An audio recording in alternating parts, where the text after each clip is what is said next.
नमस्कार मंडळी, आज आपण आलो आहोत आपल्या 3.3 किलोवॅटच्या ऑनग्रिड इन्स्टॉलेशन साईटवरती, जी आपण बसवली आहे पत्रा रूफटॉपवरती. या सोलर सिस्टममध्ये आपण वापरलेला आहे गुडवीचा इन्व्हर्टर, जो हाय इफिशियन्सी आणि लाँग लाईफसाठी ओळखला जातो. तसेच पॅनल आहेत अदानी पॉवरचे, जे प्रीमियम क्वालिटी आणि बेटर परफॉर्मन्स देतात. प्रत्येक पॅनल हा 545 वॉटचा आहे, म्हणजेच आपली सिस्टीम पूर्णपणे बनते 3.270 वॉटची. इथे आपण टोटल 6 पॅनल वापरले आहेत. 6 पॅनलसाठी आपल्याला स्ट्रक्चर जे आहे ते बघू शकता तुम्ही कसं डिझाईन केलं आहे. प्रत्येक 2 पॅनलचे सेपरेट स्ट्रक्चर बनवले आहे, ज्यातमध्ये की सिस्टीम ही पत्र्यावरती बसवली आहे. पत्र्यावर बसवताना एअर प्रेशरचा विचार करावा लागतो. एअर प्रेशर इथे कमी करण्यासाठी आपण सेपरेट 2-2 पॅनलचे 3 स्ट्रक्चर बनवले आहेत, ज्यामुळे एअर प्रेशर कमी होतो, स्ट्रक्चरची स्ट्रेंथ वाढते आणि स्ट्रक्चरची लाईफ वाढते.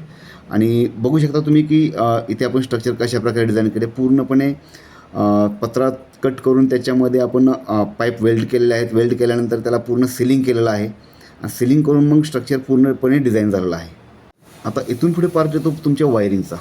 वायरिंग बघू शकता तुम्ही, DCDB इन्व्हर्टर ACDB असं वायरिंग पूर्ण होतं.